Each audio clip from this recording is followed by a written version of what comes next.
लोग को आप कुछ दे नहीं रहे हैं तो बिहार की जनता का पैसा लेकर यहाँ पब्लिक मीटिंग क्यों कर रहे हैं? हम लोग को ऐसा ट्रेन नहीं चाहिए जिसमें बिहार के बच्चे जानवर की तरह बैठकर मजदूरी करने के लिए दूसरे राज्यों में जाए। या तो मोदी जी ने 1,25,000 करोड़ पैसा भेजा नहीं, या अगर भेजा तो उन्हीं की राज्य की सरकार ने, एनडीए के लोगों ने उसको लूट लिया। नमस्कार, आर्यन खबर पे आपका स्वागत है। मैं हूं दीपक प्रियदर्शी। प्रधानमंत्री नरेंद्र मोदी कल 2 दिनों के दौरे पर बिहार आ रहे हैं और बिहार आने को लेकर एनडीए में काफी खुशी है और पूरे उनके स्वागत की पूरी तैयारी की जा रही है। लेकिन उनके विरोधी जो हैं उनकी इस यात्रा पर निशाना साध रहे हैं।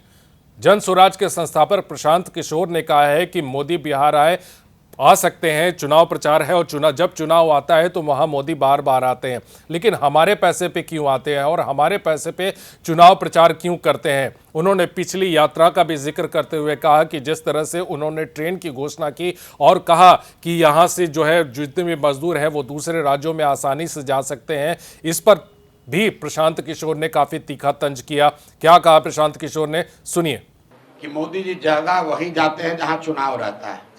अभी इससे पहले महाराष्ट्र में चुनाव था तो मोदी जी महाराष्ट्र में दिख रहे थे। अभी बिहार में चुनाव है, बिहार में दिखेंगे। इसमें कोई दिक्कत नहीं है, लोकतंत्र है, सबको प्रचार करने का अधिकार है। दिक्कत 2 बातों से है। पहली बात कि जब आप बिहार में आ रहे हैं, अपने दल का प्रचार करने आ रहे हैं, तो कृपा करके बिहार की गरीब जनता के पैसे से आकर प्रचार मत कीजिए।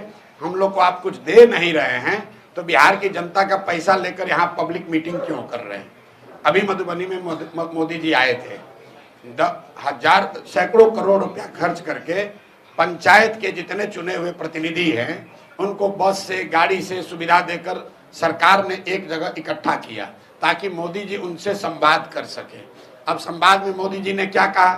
क्या उन्होंने बिहार की पंचायती राज की व्यवस्था को सुदृढ़ करने की बात कही? क्या उन्होंने ये कहा कि पंचायती राज की संस्थाओं को यहाँ ज्यादा पैसा संसाधन दिया जाएगा? उन्होंने ये कहा कि सहरसा से एक नई वंदे भारत ट्रेन चलेगी जिससे श्रमिक परिवार के बच्चे गुजरात और मुंबई में आसानी से जा सकेंगे। आप जरा देखिए क्या दुर्दशा है बिहार की। मोदी जी देश के प्रधानमंत्री हैं तो गुजरात के भी प्रधानमंत्री हुए, महाराष्ट्र के भी प्रधानमंत्री और बिहार के भी प्रधानमंत्री।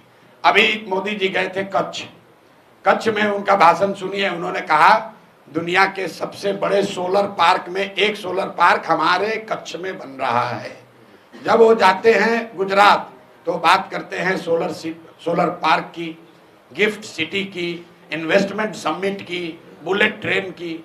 वही मोदी जी जब बिहार आते हैं तो हम लोग को कह रहे हैं कि हम लोग आपको ट्रेन देंगे ताकि आपके बच्चे यहाँ से बैठकर, श्रमिक परिवार के बच्चे यहाँ से बैठकर महाराष्ट्र और गुजरात जाएंगे फैक्ट्रियों में काम करने के लिए।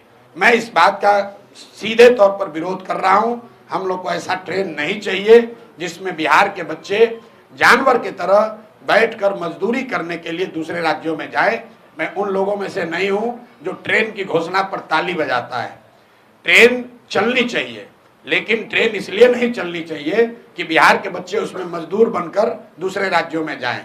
मोदी जी बिहार में आ रहे हैं तो उनको ये बताना चाहिए कि 1,25,000 करोड़ का जो पैकेज उन्होंने घोषित किया था 2015 में, वो पैसा उन्होंने बिहार को भेजा कि नहीं भेजा? क्योंकि 2015 के बाद बिहार में और देश में दोनों जगह मोदी जी की, एनडीए की सरकार है। तो 2 ही बात हो सकती है, या तो मोदी जी ने 1,25,000 करोड़ पैसा भेजा नहीं, या अगर भेजा तो उन्हीं की राज्य की सरकार ने, एनडीए के लोगों ने उसको लूट लिया। तो मोदी जी को पहले ये स्पष्ट करना चाहिए कि 1,25,000 करोड़ का हमने पूरे बिहार में देखा था। आरा में खड़े होकर मोदी जी ने कहा 50,000 करोड़ दूं कि 60,000 करोड़ दूं, 60,000 करोड़ दूं कि 80,000 करोड़ दूं, 1,25,000 करोड़ रुपया दूंगा। तो पैसा कहाँ है? कहाँ आया वो पैसा? सिवान के लोगों को कब मिला? छपरा के लोगों को कब मिला? और अगर नहीं मिला तो मोदी जी ने एनडीए के जो उनके साथी मंत्री हैं जो यहाँ मंगल काल की बात कर रहे हैं, उन लोगों ने अगर इसको लूटा है तो उस पर कार्रवाई क्यों नहीं कर रहे हो? क्योंकि यही लोग तो मंत्री है 2015 से, इन्हीं की सरकार है। तो मोदी जी आए, नई बात कहें, इससे अच्छी बात यह है कि हम लोग के पैसे पर प्रचार न करें। दूसरी बात, जो पहले कहा था उसका जवाब दे दे। और तीसरी बात, बिहार के लोगों को जीवन भर मजदूरी करने का साधन न दे, बिहार के बच्चों के पढ़ाई रोजगार की बात करें। यहाँ पर फैक्ट्री कैसे लगेगी ये बात करें। सिर्फ सड़क और ट्रेन से हम लोग का भला होने वाला नहीं है। सड़क बन जाएगा, उस पर बस में बच्चे जा रहे हैं बोरा की तरह लदा के दूसरे जगह पर मजदूरी करने। आप ट्रेन यहाँ से खोलते हैं, उस ट्रेन से बच्चे जा रहे हैं गुजरात में, महाराष्ट्र में मजदूरी करने के लिए। आप हमको, जितने आप पत्रकार हैं, आपको खुली चुनौती दे रहे हैं। आप मोदी जी का एक भाषण हमको गुजरात में सुनाइए जिसमें उन्होंने ये कहा हो कि गुजरात से एक ट्रेन चलेगी जिसमें श्रमिक, गुजरात के जो श्रमिक परिवार के लोग हैं वो बैठकर महाराष्ट्र और तमिलनाडु जाएंगे फैक्ट्रियों में काम करने। ये क्यों नहीं कहा? क्या गुजरात में श्रमिक नहीं है? गुजरात में गरीब लोग नहीं है?